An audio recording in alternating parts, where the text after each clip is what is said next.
All right, everyone. Thanks for coming to another Dr. Jackson Crawford lecture. We're glad to have you all here. Just a quick reminder to silence your phones, and if you need to order anything, you can do it up on the bar. Just be respectful to those around you. Without further ado, please welcome Dr. Jackson Crawford.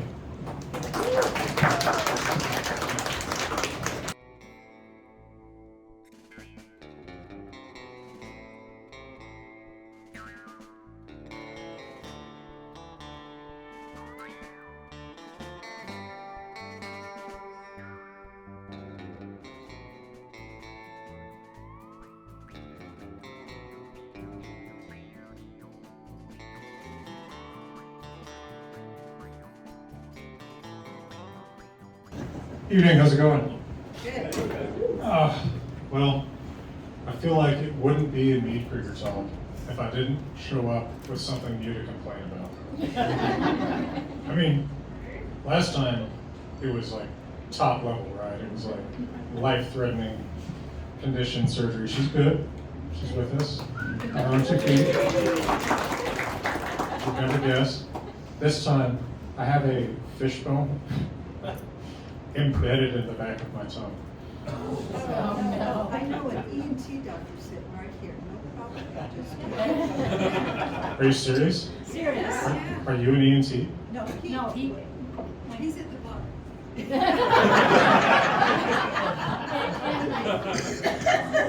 Talk later. And our son had you at CU. You were his favorite professor. Does that mean you feel like you owe me? I'm volunteering my husband to get the fishbone.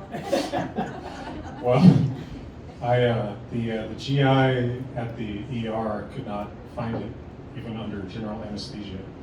So I'm just sitting around. My mouth kind of hurts, but it's been worse. I mean, I showed up another time and like got evacuated because of a wildfire. Like there's always something. So. Were you eating lutefisk? Were you eating lutefisk? I do not eat lutefisk. See, this is sort of like when people see the hat and the boots and they say, "Do you ride broncs?" It's like, there's being cowboy and there's being smart but having Western style. There's knowing about Scandinavian stuff and there's eating lutefisk. No offense to those who like lutefisk or like riding broncs. I enjoy watching you do either one, but I'm not going to do it. There's a great video on my YouTube channel of my brother eating, not lutefisk exactly, what's the other one? Cistern, yeah. It's great. We didn't tell him that you open it underwater. So he opens it right into his face. We actually burned all the clothes he was wearing. We have it on video. It's great. Anyway, so tonight on our monthly Old Norse and Myth show, it had occurred to us that we had not yet had a Thor night. Right, so we started this off in January with the creation. We'll wrap up in December with Ragnarok, and in between we've looked at a whole bunch of different stories on gods, and we've actually never done Thor. So Thor is obviously a worthwhile subject to cover. Thor maybe a little bit, and dabble on a couple associated figures. One thing to note actually about next month is just like this month, the last Wednesday of the month is not going to be when we do the talk, because the last Wednesday of the month is December 25th. Noted public holiday. You probably don't want to listen to me talk on that day. So we're going to do it the Wednesday before, so that'll be December 18th. Same deal as this month, the second to last Wednesday. So let's talk a little bit about Thor and who he is and some of the main narratives about him. You know, there's not really deep cut stories about Thor. If you've read the Prose Edda and the Poetic Edda, you basically know the stories about Thor and Old Norse. There are some deep cut stories about Odin, maybe, just because he shows up in so many sagas about human heroes. He puts unexpected fingers in places. Thor doesn't do that as much, right? Thor is more the hero of his own stories in a way that Odin kind of isn't. Odin tends to be not quite peripheral figure, but a little bit of the support staff to the main protagonist of the story, whereas Thor will be the protagonist of his own story. His name, because sometimes people ask about this, you can ignore the text at the top of that just says the quick brown fox jumps over the lazy dog. I was just making sure the marker works. So his name in Old Norse.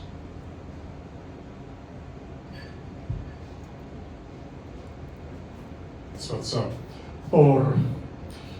Pretty close to how we say it in English.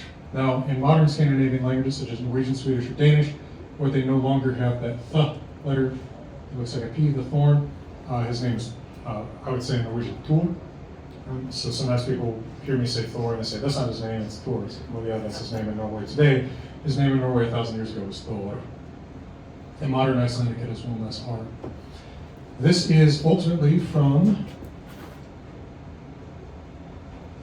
a Proto-Germanic word, so about 2,000 years ago, Thunraz, and that same word becomes English thunder.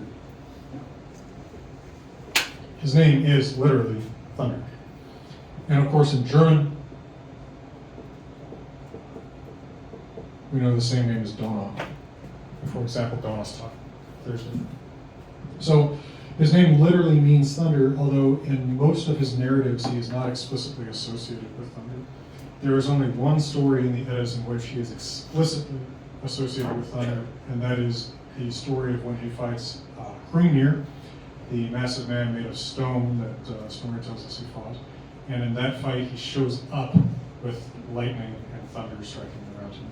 So that is the only place that he's explicitly associated with it. I think that's kind of interesting. We have a picture of him, I think partially thanks to Marvel, partially thanks to his name. I mean, you know, believe it or not, more people have seen any given Marvel movie than have been to my talks at Meadkrieger. Really? Funny statistic, isn't it? You wouldn't expect it. But apparently Chris Hemsworth is a bigger draw than I am. But he doesn't actually, he's not really, I can get on this hobby horse a little bit, but I think that when we want to make him god of thunder, or we want to make Freya goddess of love, or we want to make Loki, and this one particularly irritates me, god of fire, we're trying to make them D&D characters, and we're not seeing what they are in the text, which is characters, personalities. They're not really roles, and their abilities tend to be kind of very randomly from story to story. Now, that's not to say that I think that he doesn't have a very old, thank you extremely much, a very old association with thunder. Has the name of his hammer, which you've probably seen in about 8 different spellings. This is the Old Norse spelling. Mjolnir is probably related to the Russian word Molnia. If any of you are Russian speakers, forgive me for how I pronounce that, which means lightning. So the god of thunder wields a weapon named lightning. That's not exactly a god named thunder wields a weapon named lightning. I'm not saying that's meaningless, but I don't think that his character is defined in the Eddas by that association. I have a much better idea of what it would be like to get to know Thor, I think, to sit around and have a meal with him than I have of his specific thunder or lightning related abilities. Mjolnir, canonically, has a lot of different abilities.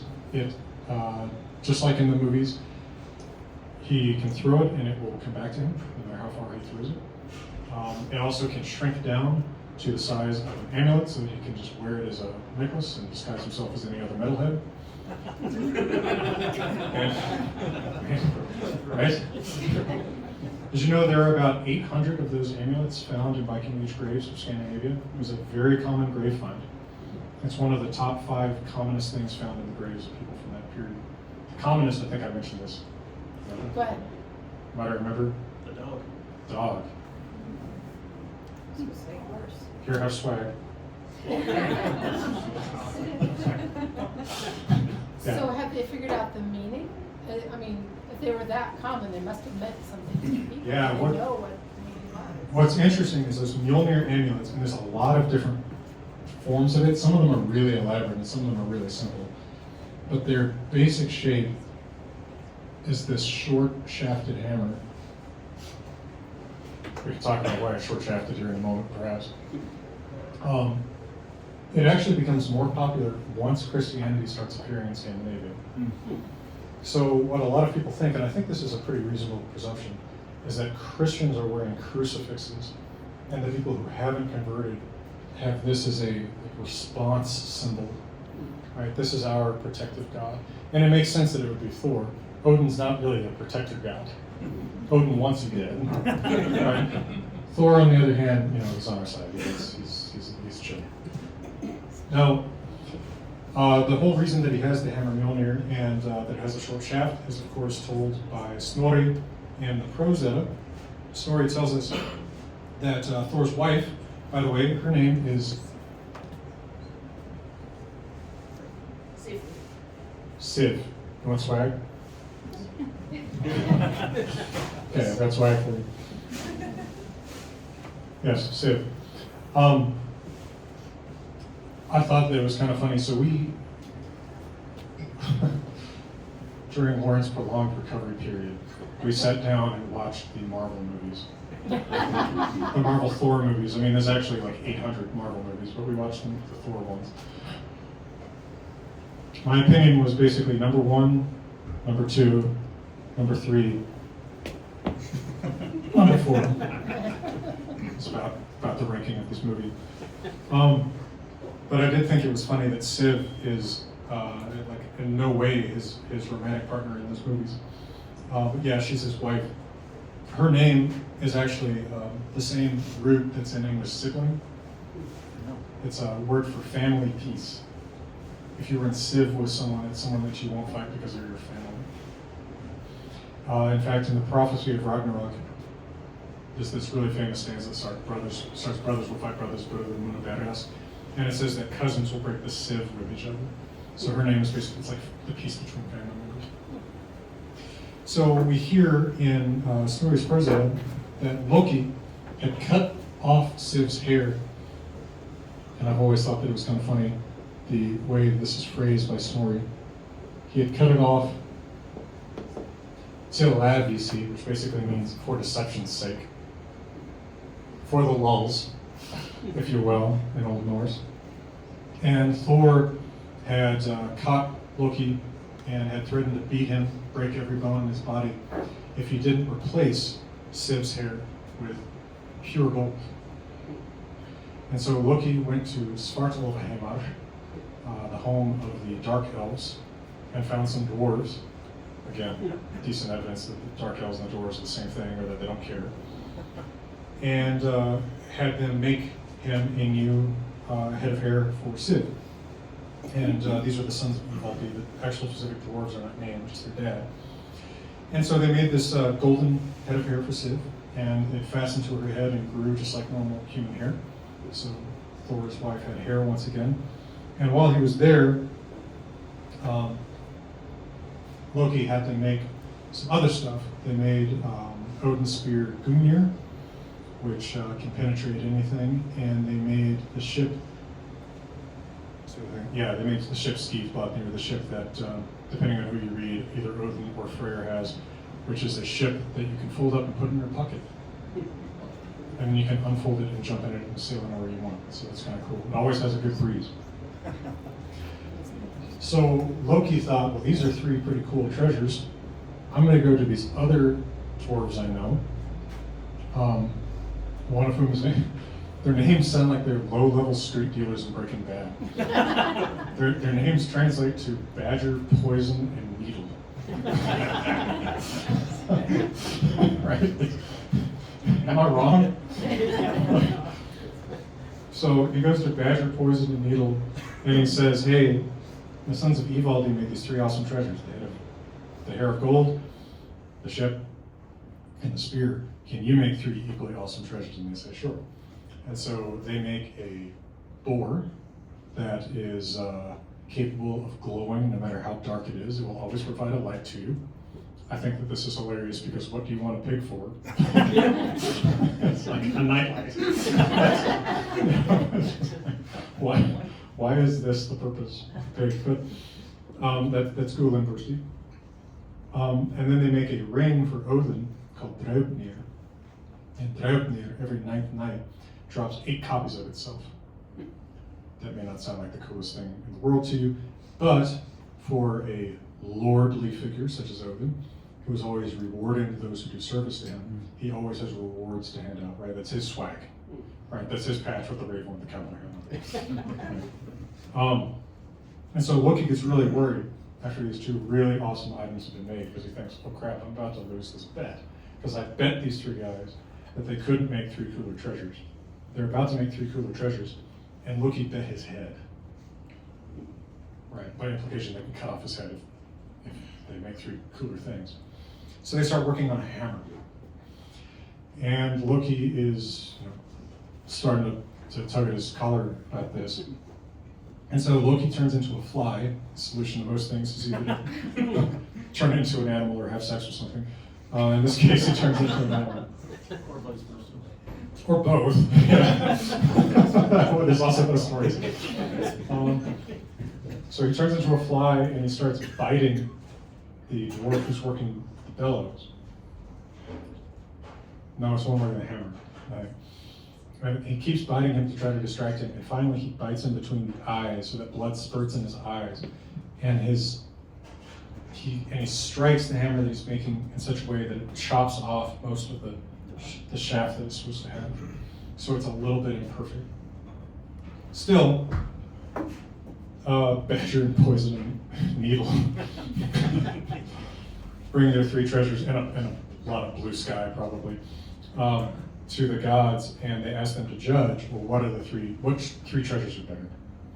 And so Odin, Thor, and Freyr together say, well, we like the pig, the ring, and the hammer collectively better than the head of hair, the ship, and the spear, which I disagree with. I think the spear and the ship outweigh the glow-in-the-dark pig. But whatever. So the dwarves say, well, Loki, you bet your head, so we're going to chop off your head. And Loki says, well, classic legalese, he says, well, I bet my head, but not my neck. So you can't chop my head off. They said, that's meaningless, we're going to cut your head off. So Loki puts on his magic shoes, something that I've never seen in Marvel. Loki has magic shoes that allow him to run faster than anyone. But eventually he's caught, and the dwarves do not cut his head off, but they sew his lips shut because of his deceptiveness and general malice. And so even though he rips his mouth open, supposedly that is the one distinctive physical feature of Loki, is that he has scars from where his lips are sewn shut. And there's one Viking Age, interestingly, bellows stone, speaking of smiths, bellows stone that has a man's face with marks on either side of his lips that look like scars of something being sewn there. I don't have a projector here, but I can show it to you if anybody's curious about it. It's called the Snaptune stone, and that's often thought to be a depiction of Loki. So that's how Thor gets to have his hammer. The gods end up just splitting the treasures. Freyr gets the ship and the pig, Odin gets the ring and the spear, and Thor gets the head of hair and the hammer.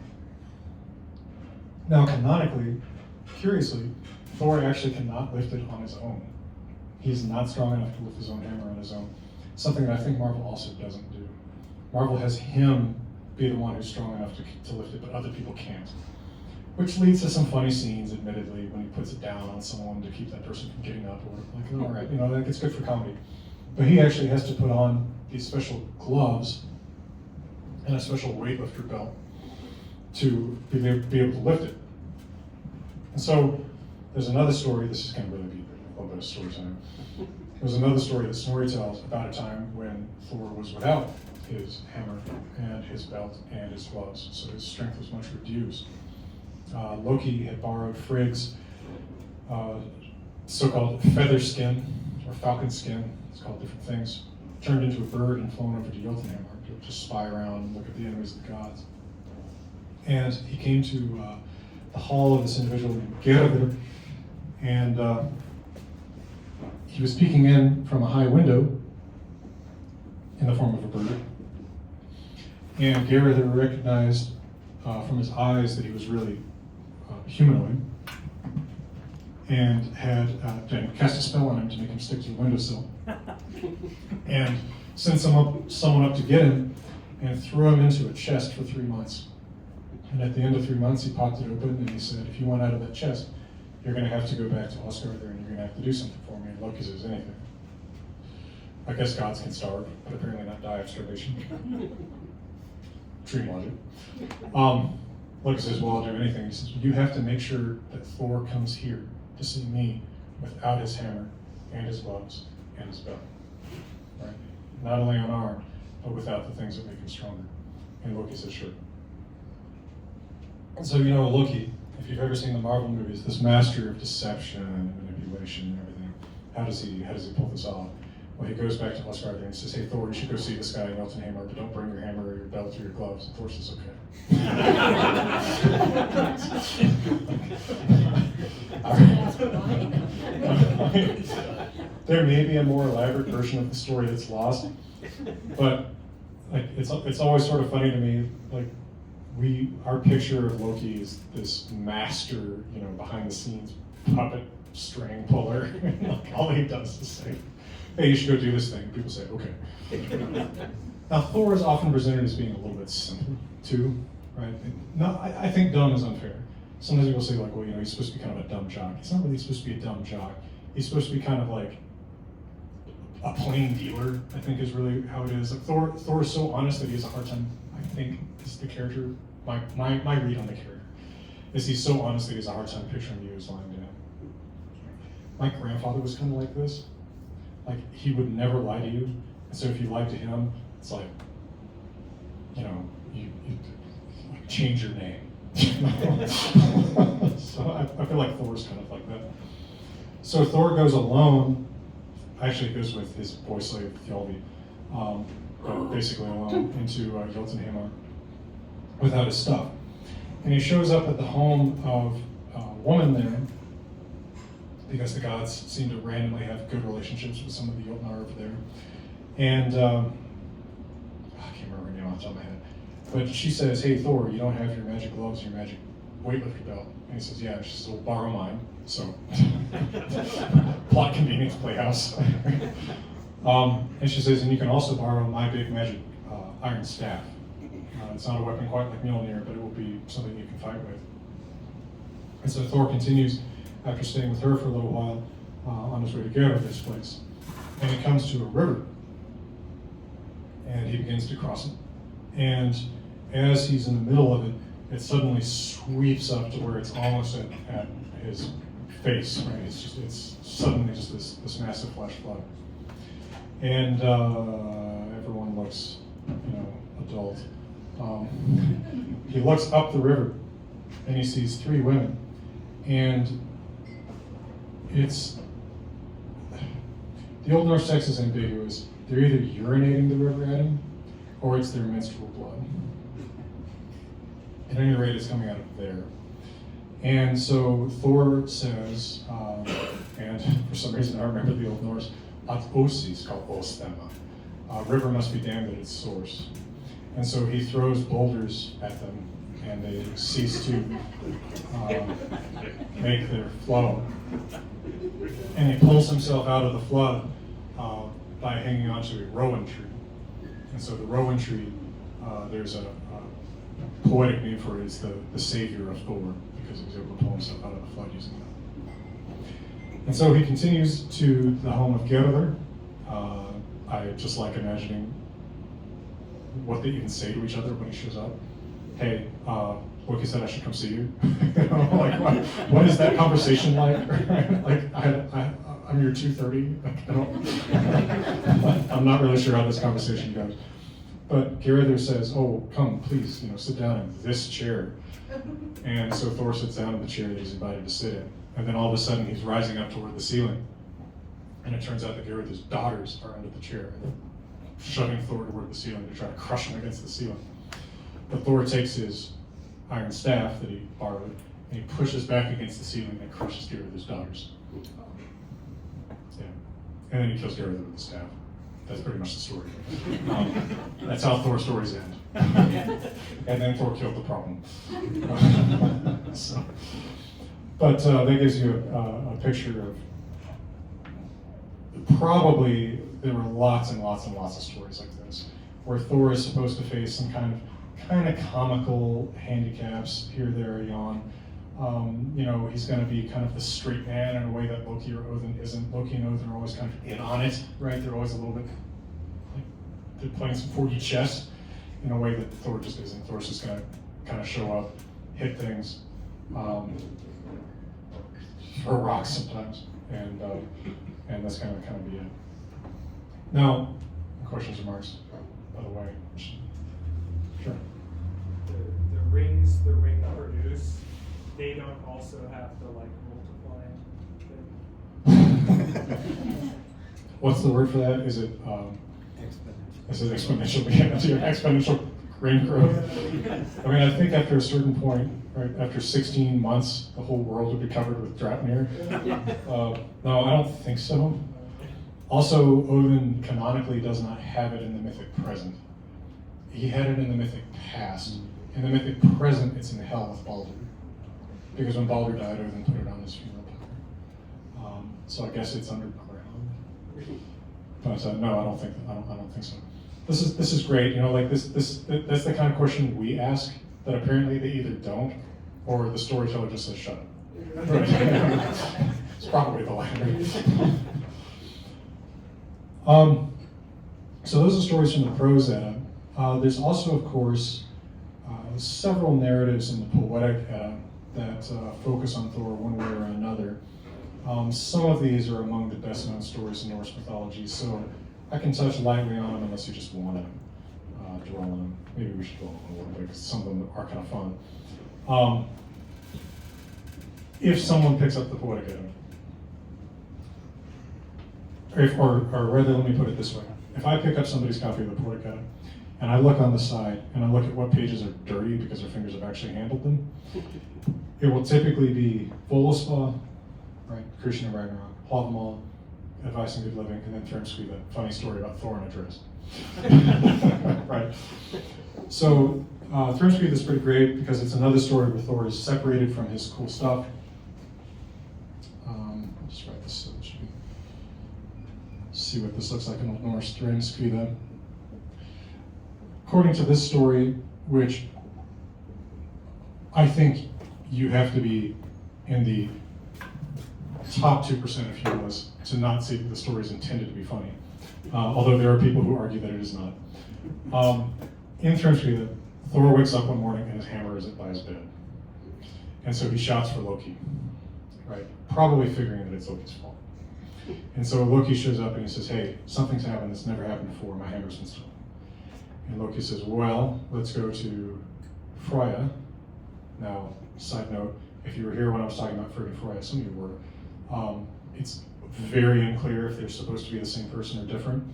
In the prose Edda, that story that I told you before, going to Geirrodr's place, Loki borrows the falcon suit from Frigg. This story, he borrows it from Freya. So he says, Freya, can we borrow your feather suit? And she says, oh, you could borrow it from me if it were made of gold. So Loki puts it on and he flies over to Jotunheimar to see if he can figure out what's happened to Thor's hammer. And there is a lord of Jotnar, a lord of the gods' enemies over there named Thrym, hence Thrymskvi. And Loki says, hey Thrym, do you know where Thor's hammer is? And he says, yes, I've buried it 8 miles under the ground and I won't give it back unless you bring me Freya as my bride. So Loki flies back and he says, Thor, I found your hammer. Thrym has it and he says he won't give it back unless we bring him Freya as his bride. So Thor says, let's go to Freya. And he goes to her and he says, hey, you're going to marry this guy named Thrym over Jotunheim. And so according to the text, the Old Norse text, Freya, Fnasali, that's a word, Fnasali, F-N-A-S-A-L-I, Fnasali, it means snort through the nose. She snorted through her nose because she was so offended at the suggestion. Why would I do this? I'm not going to marry myself with some Jotun over there. And so the gods call a council, inviting everyone to come and discuss, well, what are we going to do about this? And so Heimdallr, at this meeting, one of his few speaking parts in the Poetic Edda, I had to Fnasali. He says, well, what we should do is we should put a wedding dress on Thor. So Thor over there disguised as Freya. And so they do. They throw a wedding dress on Thor, they throw a veil over his face, They drape keys from his belt. This is apparently a major symbolic part of Norse bridal gear, is the keys to the new home that the bridal couple will inhabit. And there's also, I feel like I talked about this in one of the talks, there is a really classic Norse sort of subtle joke in all of this. Okay, I'll just tell to those of you who weren't here, because I know I've done this before, but at a certain point, it's just like, well,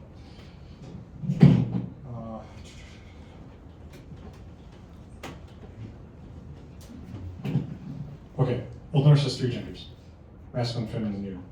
Okay, so 2, the number 2, is Twer for masculine, Tvær for feminine, and Tvau for neuter.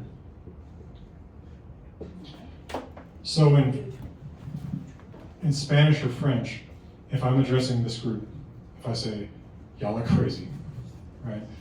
I say locos, right? I use the masculine even though this is a mixed sex group.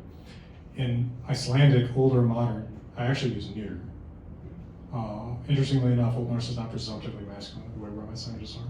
So if I speak of 2 people and I use Tvau, I'm telling you it's a man and a woman because it's neuter.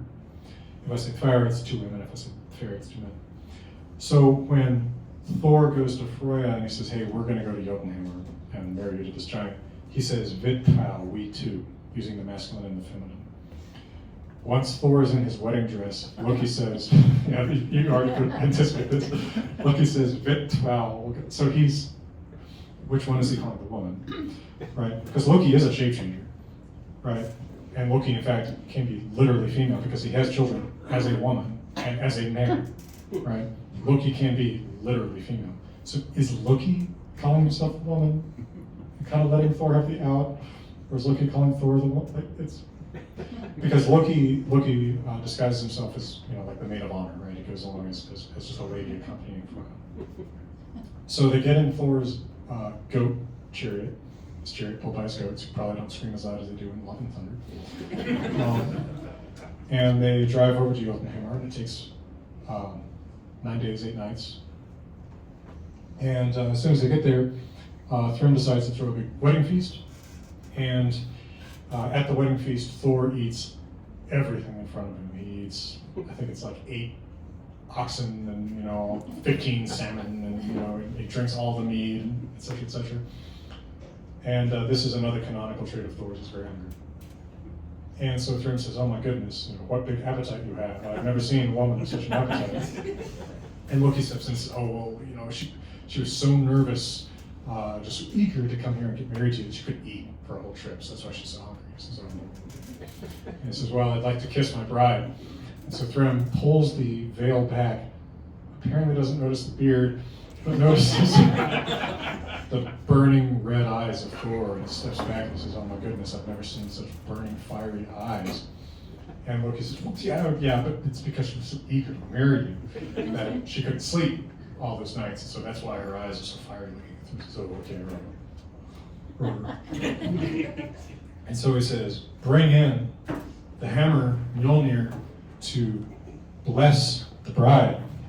So the verb that I'm saying for bless, Old Norse vigya, which is actually a verb strongly associated with Thor's hammer. I'll come back to that.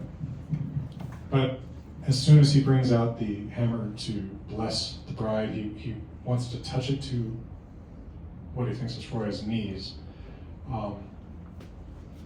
There's probably some fertility import to that somewhere, but Thor describes it and kills all of them. So that's the end of that story. There are no complicated endings to Thor stories. Actually, the last words of, I'm pretty sure the last words of Thrym's Skrida are "Svo heimtir Thor Hamarsin." That's how Thor got his hammer back. So, straightforward. Did he at least take the veil off, or was he still just fully dressed? I don't know. I mean, go on DeviantArt, put on Safe Search, and see what you can find for images of this. I'm sure people have done it both ways. Do put on Safe Search. But that verb Vigya is strongly associated with Thor and his hammer. He actually Vigyas, blesses things with his hammer all the time. When Baldur is placed on his funeral pyre, Thor takes the hammer and we said to Vigya, the funeral pyre. When he brings his goats back to life, he is said to Vigya their corpses. And we have numerous, actually quite a few. For runic inscriptions, that probably means like 8, but it's still a lot for runic inscriptions that have the words either Thor Vigi, or sometimes the extra word Thor Vigi Runar. May Thor bless the runes, or may Thor bless if it's just Thor Vigi. So it's clearly a word that's kind of associated with him. And it also has a noun associated with it, Ve, a sacred space. So a place made sacred is a Ve. There's some place names in Scandinavia that have Ve in them. The Danish city of Odin's Ve, Odin's sacred space. Torsve is Thor's sacred space. Probably reflecting locations of old sacrificial sites or altars, things like that. Temples, if that word really applies for Christian wars. Questions, remarks at this juncture? Right. So, the Poetic Edda is full, like I said, of stories that reference Thor one way or another. And one that I think is a little bit overlooked because it's sort of short and doesn't necessarily give you a ton of narrative, but it's still, I think, pretty interesting as an insight into his character. It is a very short poem. It's actually, I guess, slightly longer than terms to that, but in narrative, it's short. Alvismal. And early translators sometimes take this, the first part of this, which is the name of a dwarf, and make his name Elvis. When I say early translators, I mean like before the 1950s. So it's always a little bit funny to say like Elvis said, and then Thor said. But Alvis means all wise. So according to this little story, Thor finds one day that there's a dwarf at his home. And the dwarf says, saying Alvis, all wise, that he's going to marry Thor's daughter. By the way, his daughter is named, because I know you just love me throwing tons of names at you, but who is Thor's daughter? Her name is Thruther, which means strength. Actually, the English name Mildred is half this word. It's mild strength. Old English Mildred. The thread is coming with Thruther. So the dwarf wants to marry her, and Thor says, "Well, who are you? Right? Who blessed this?" And the dwarf says, "Well, who are you?" Apparently, the dwarf doesn't recognize Thor somehow. The only person who has any business telling me who I can marry or not marry is the woman's dad. He says, "Well, I happen to be her dad. I'm Thor, son of Odin." And Thor says, "Oh, well, I'd actually like to have your blessing for this marriage." And Thor says, "Okay. Well, first you have to tell me what people call the sun in every realm." And so the dwarf will say, "Well, so the gods call the sun this, the Jotnar call the sun this, the elves call the sun this, the dwarves call the sun this, humans call the sun this, the dead call the sun this." And he just goes through this several times.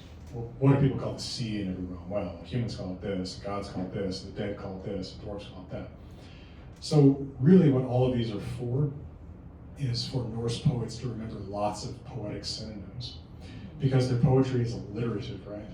So if I want to talk about, I'm trying to think of something that has an example that I can actually readily call to mind.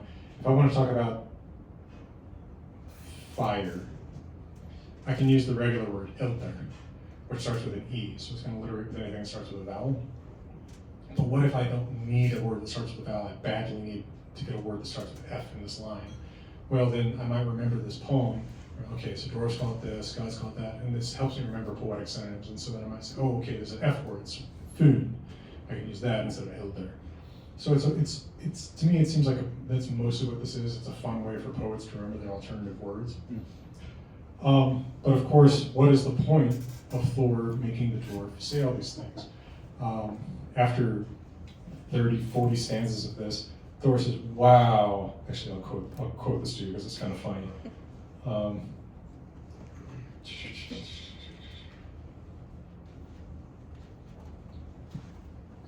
Thor said, "I've never seen a single creature who knew so much old lore, but I have deceived you, all-wise, with a terrible lie.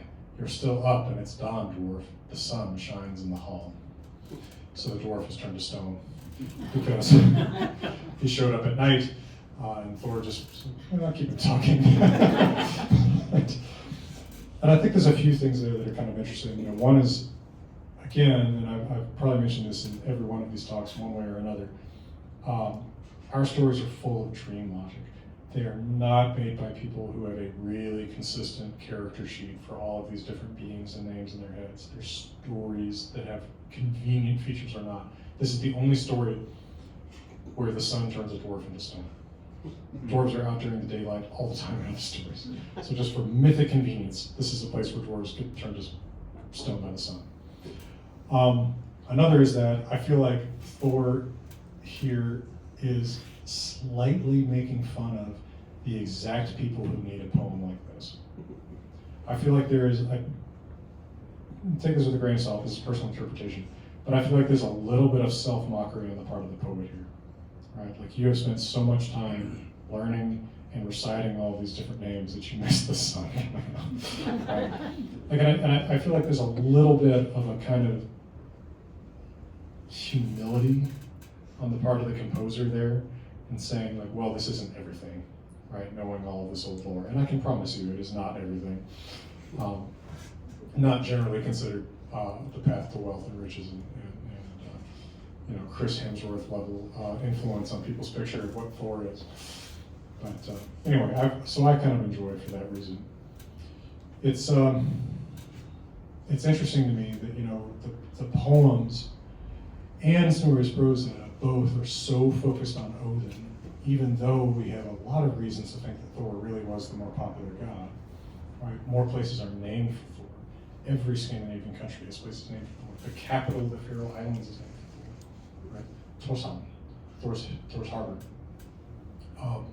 Whereas Odin place names are pretty rare and more common in Denmark than elsewhere, but not even common there. People's names contain Thor. Right? 1/4 of named characters in the Icelandic sagas are named Thor something. Thor Stone, Thor Spear, Thor Spearpoint, Thor Wolf, right? So many names. And in fact, if you look at a modern Icelandic phone book, about 1/4 of names. Men's and women's, by the way. It's also in women's names, like Thorhildur, Thor Battle, Thora, and Thor Love. These are fairly common women's names. And we find these amulets, right, that suggest that people are looking at Thor as a protective figure in response to the Christian protective symbol of the crucifix, in contradiction to Odin. And so I think that it's kind of interesting that in a collection of poems like the Poetic Edda, where Odin stands so front and center, we have a little reminder that the reason we think Odin is front and center is because the sources that are preserved for us are poetic. Odin is the poet's god. So everything is going to paint him as a more important god, even though Thor was almost certainly the more popular god. And it makes sense, right? For the average guy, who's going to help you, right? Like, Thor is out there at least, you know, protecting you. He at least has a sort of sympathetic role. Like, what is he doing this time off? He's eating a lot. He's drinking a lot. He's hanging out with his wife with golden hair, and, you know, bringing goats back to life. Right? Like, he's a little bit more sympathetic than the very mercurial Odin. And I think that it's a little bit lost to us. Adam of Bremen, who in the late 1100s knew a guy who knew a guy, and this is the best we can do, unfortunately, who had seen a pagan temple in Sweden during one of the last generations in which there was any pagan worship anywhere, says that the pagan temple at Uppsala had Thor at its center, not Odin. And it was Thor with Odin and Freyr to the side. Now, that may reflect some special Swedish situation, but I don't really think so. I think that it's fairly likely that for the most part, more people are bringing their sacrifices to Thor. More people are regarding Thor as the god that they turn to. And that our stories don't exactly distort this. It's just that our stories reflect the stratum of society that's not your average guy. Right. It's a little bit like, speaking of things we've watched during your recovery period, we have seen a certain number of Hallmark romance movies. And even better, knockoff Hallmark romance movies, like the Netflix specials and whatever. And it's funny how many of those are about writers. Writers write about writers. Poets write about the god of poets, right? And I think that's actually a fairly understandable thing. And it's the same reason why when people ask about, sorry, I'm about to give you an intermission. It's the same reason why when people ask me about things like, well, how do they navigate? How did they get to places like Iceland and Greenland? And I say, I don't know. How do you not know? The people writing this stuff down, these stories, are not the people sailing the ships, right? These are specialized occupations, right? The navigator on a ship 1,000 years ago was still a pretty specialized field. And it's not the same guy who's going to sit down and write down a manuscript about, old stories about Thor. So we just don't know some things. Especially on Moonstone. Yeah, well, okay, on Runestone you're going to get 3 words. Yeah, exactly. It's just it's not the same people. It's non-overlapping domains. All right, well, I will talk a little bit more about Thor vis-a-vis Odin, because there's some interesting stuff to say there. We can do some more Thor story time, and otherwise try to be a resource to you. But take a few minutes, get yourself some mead. Yeah? That was yeah, I know, that was good enthusiasm. And we'll be back.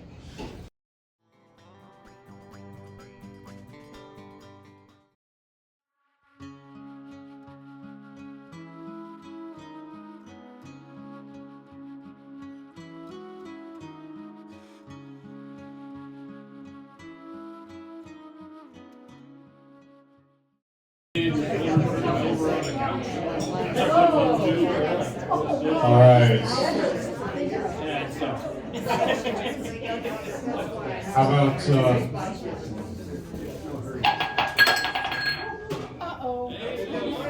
didn't break. Don't be wasting me. Hey, how about our boy Thor? I've just been passed a note to remind you that Meadkrieger will have its Yule Night celebration on December 21st. So mark your calendar for that one. It should be nice. Details forthcoming, actually. So should be cool. And of course, there's also the monthly trivia.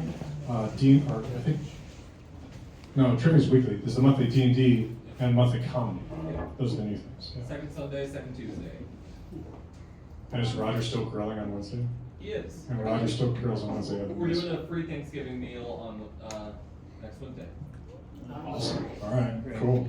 Yeah, great things going on always at Meadkrieger. How about our boy Thor? So there are actually sources that directly contrast Thor with Odin, and some of these are maybe slightly better known than others. There's a very interesting story, I think, in Gautreks saga, which is barely about Gautrek. But that's the saga that it's in, Gautreks saga. And I actually translate this scene just on its own in my Wanderer's Havamal, because it's an interesting text about Odin. But there's a guy named Starkad who was fostered by Odin in his youth. Odin fosters heroes sometimes, occasionally, to bring them up to be, generally to be harvested later in life, but in inculcating in them good warrior traits. And Starkad is serving with a king Vikar, and they're sailing at sea, and they come to a small island, and the wind goes utterly still. And they're too far from any other land to row away, and so they're forced to sit there much longer than they want to with nowhere to sail. And so the king says, well, we should cast lots to find out what the will of the gods is. What do they want us to do to get wind? And by the way, we don't have any more detail about how this casting lots works. Of course, which we did. People infer that maybe there's runes on the lots or something like this. They don't say anything like that. We just know they cast lots. So they cast lots, and the lots say, kill the king. And the king says, best 2 out of 3. Try that one again. And they roll the lots again, and unambiguously says, kill the king. That's the way to end your calm state. So the king says to sleep on it. At night, Starkadr is woken up by a man he's never seen before. It's an old man, gray hair, dressed in gray with a wide-brimmed hat and one eye. Of course, even people who have met Odin before don't recognize him the second time they see him. All right, and this is something that apparently sort of happens with Thor, because Alvis, for example, didn't recognize who Thor was. The gods seem to have a little bit of a special power of not being recognized from instance to instance. I don't know what to call that super ability, but memorability or something like that. It's the opposite of what you have. But the old man says, "Come with me," and he rows Starkadr over to another tiny island close to the one they're on, and he leads him into a circle of men. And in this circle of men, there's also a man with red hair who addresses the man who brought Starkadr as Odin, and then Odin addresses that man as Thor, so Starkadr realizes he's among the gods.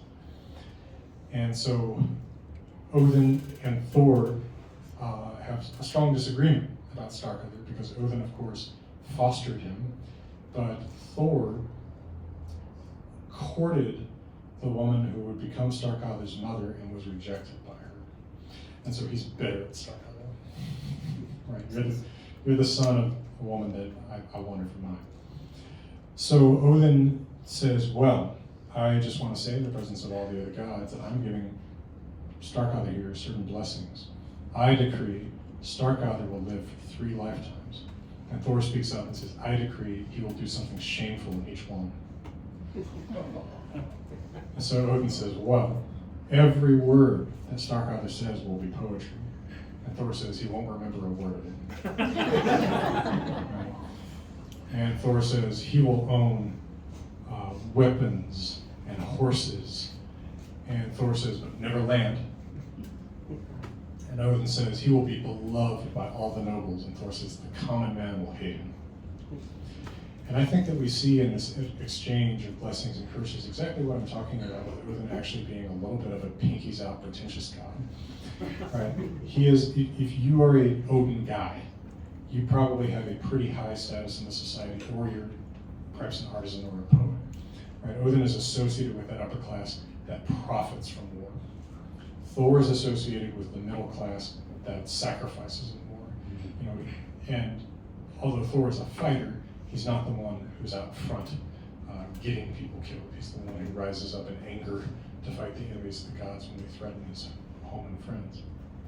So I think there's something really to that little exchange. By the way, for those of you who don't know the story, Starkadr gets rowed back to the island, and Odin says, take this little reed and throw it at the king in the morning, and tell him it's a mock sacrifice.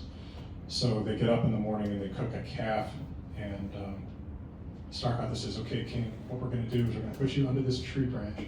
I'm going to tie the calf gut around your neck like it's a hanging rope. Tie the other end to that branch, and I'm going to throw this reed at you, and it's going to be a mockery of the sacrifice to Odin, because Odin, you sacrifice to Odin, and Odin sacrifices himself by being pierced by a spear and hanged. So it's like mocking that. But as soon as the king is under the branch and Starkadr throws the branch, the other branch, the reed, he says, "Nu gevek thik Odni," now I'll give you to Odin. The branch turns into a spear, the calf gut turns into a rope, the tree shoots up and hangs it above all of them with the spear through him, so it actually turns into a real sacrifice. But then the wind picks up. Anyway, that part doesn't have much to do with Thor. But there's also a whole long poem in the Poetic Edda in which Thor and Odin insult each other. And I think this is pretty great because it's really, really different from the characters that you see in Marvel. Right? Marvel really gets a fundamental thing wrong about the interaction between these guys. Because it makes, in our stories, we want the old guy to be the gentler, humbler, wiser one who's like, no, don't fight. And the young man to be the impulsive one who wants to fight. It really is kind of flipped. And we see that come out in the poem Horrorspil. So in this poem, Thor is traveling and comes to a fjord, and he doesn't want to walk all the way around. It's steep walled anyway. But there's a ferry. And so he calls out to the ferryman who's out on the water. He says, hey, come take me across the fjord. I'll give you breakfast. I've got plenty of food. Nice guy, right? Like, already I like Thor, right? It's like, I'm doing my job, but you're going to give me an extra bonus. It's great. But the ferryman calls back and says, hey, who are you? Thor says, and by the way, the ferryman, was gray-haired and gray-bearded, so like you know who he is already. But Thor apparently can't even recognize his own dad. Odin doesn't want to be recognized. Thor says, Thor, son of Odin. Right? Like, who do you think I am? He says, I don't, and Odin says, I don't know about that. You look like a horse thief to me. The guy who owns the ferry told me not to take horse thieves across, just good men of good reputation. So Thor starts to get angry. Who has a better reputation than Thor, son of Odin? Right? Need I repeat myself? Come bring that ferry over here. I'm going to wade out to you and beat you.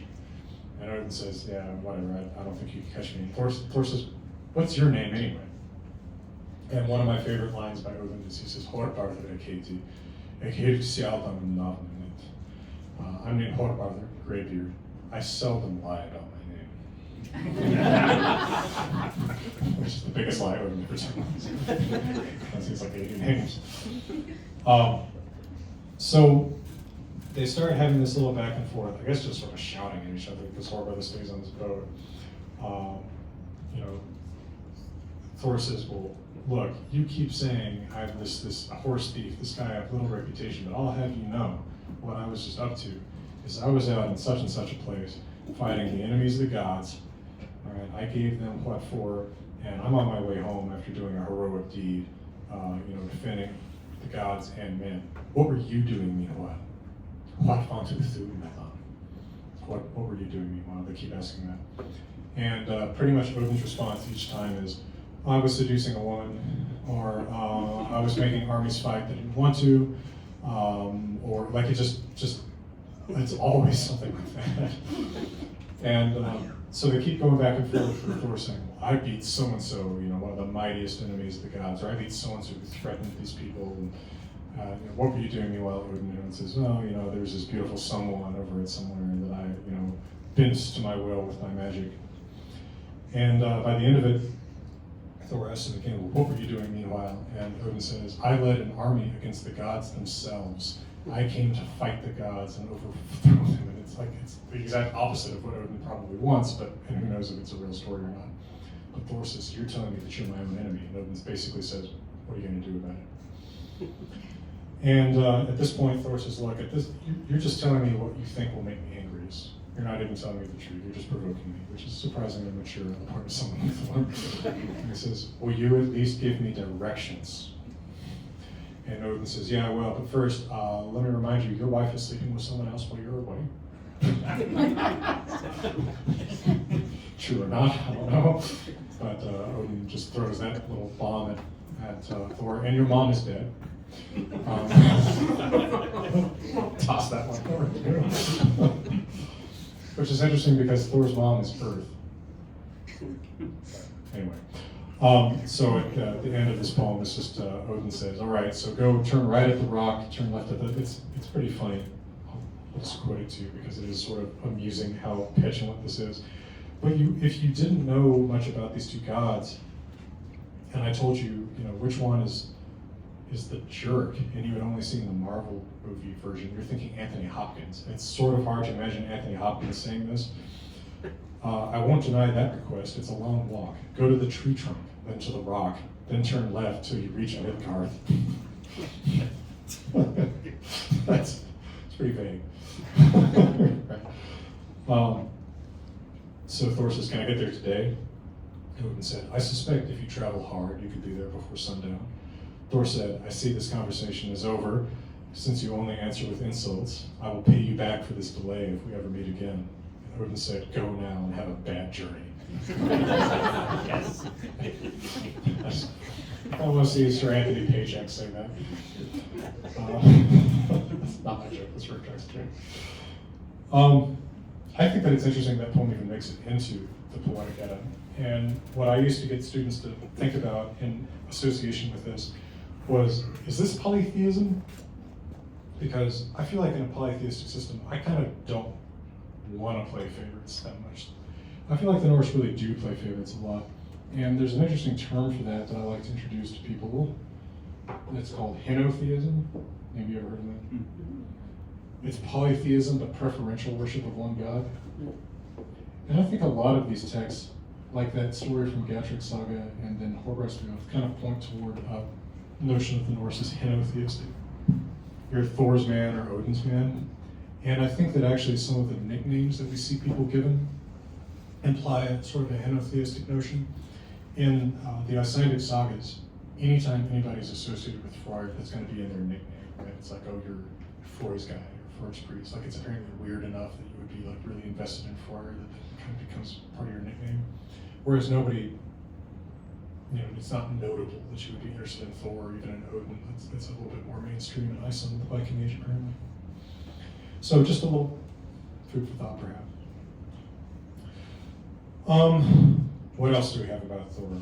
Of course, how could I talk about Thor, bless you, without talking about his final conflict, his greatest enemy, who is...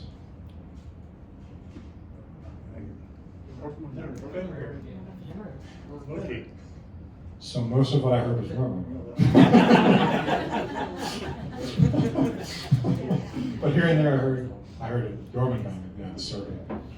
Thor does hate Loki, sometimes, unless he's traveling with him and being his buddy. That happens sometimes too. But his particular great enemy at the end is going to be Jormungandr. And of course, he fights Jormungandr the serpent before the end too. We have two accounts of Thor's fight with the serpent. One is in the prosa, as we would probably expect, and then one is in a poem in the Poetic Edda called Meadkrieger. Meadkrieger is one of the hardest poems to read in the original language. I teach, I guess this could be an ad.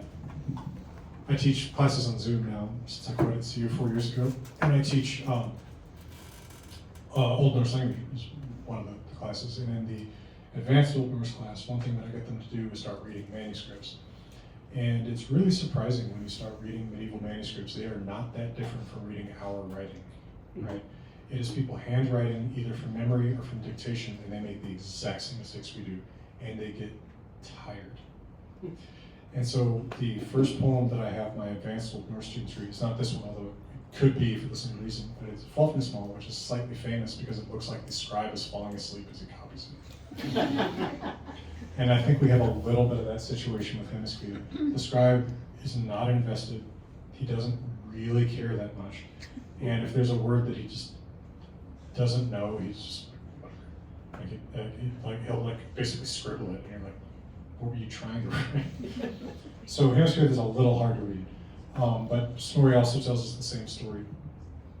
And essentially, I'll follow Meadkrieger a little bit more than Snorri because I think Meadkrieger is a little bit older. The gods decide early in their history that they want a cauldron big enough to brew their drinks in for all of them. They want one of those things. What are those called? Fermentation tanks. They want a fermentation tank. Oh, I mean, the Old Norse word is kvaer, but anyway, they want something like that. And they don't have a big enough one to make mead for all of the gods. Right? But they all want a drink. And so Tyr says, well, my dad is a Jotun over in Jotunheimar, right? Again, the Marvel movies make a lot about Loki being part Jotun, but all the gods are part Jotun. So Tyr says, well, my dad is a Jotun, and he's got a cauldron big enough. And so Thor says, could we get it from him? And Tyr says, yeah, sure, we can go ask. Maybe we'll have to play a couple tricks. And so Thor and Tyr journey over to Jotunheimar, and they find Tyr's dad's place. Tyr's dad is Hymir, hence Meadkrieger. And they get there when Hymir's not at home, but Tyr's mom is. She's never given a name. And she says, oh, well, I need to hide you two. Because if my husband comes home and sees gods, even one of you is a son, he'll be really upset. So I've got to break it to him really gently that there's gods in the house. So she hides them behind one of the walls. husband comes in with the beard frozen to his face because he's been out fishing in the ice.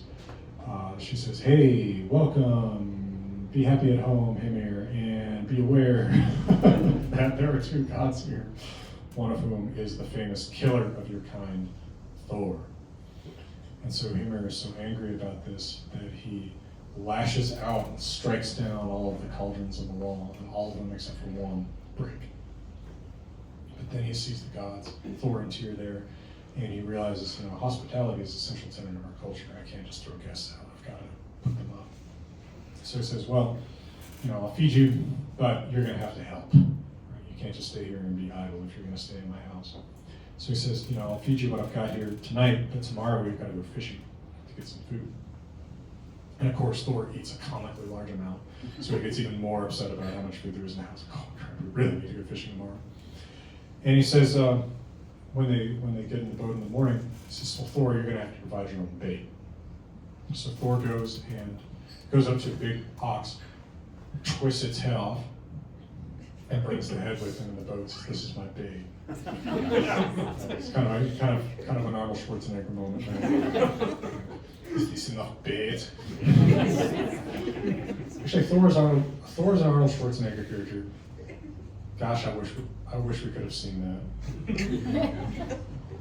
Right? That would have been the character's almost perfect.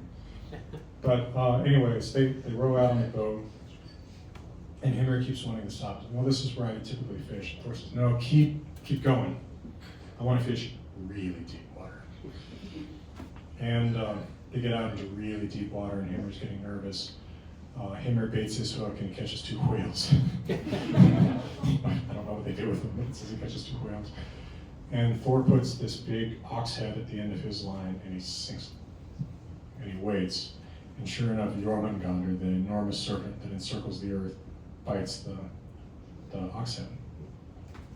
Thor reels it up, and Snorri in the prose edit adds the extra detail that he struggles so hard against it that his foot that's braced against the boat actually kicks out through the boat and makes a hole in the boat, which is a fun little detail. Because there are actually runestones and picture stones 200 to 400 years older than Snorri from Sweden and England that depict Thor fishing with an ox head, with a big snake biting the ox head, and his boot poking through the boat. So when people tell me, as crack.com insisted for a long time, that people like me are making up Norse mythology because Snorri, a Christian, made it up in the 1200s, I say that's not a detail he invented, that's a detail he's faithfully remembering from a long oral tradition. Anyway, take that. Crack.com articles from 2011 and 2016. Rocks don't lie. Exactly. Yeah, even when people scratch on them, some rocks lie. But anyway, he manages to get face to face with the serpent, spitting its poison. But Hymir gets scared and pulls out his knife and cuts the line.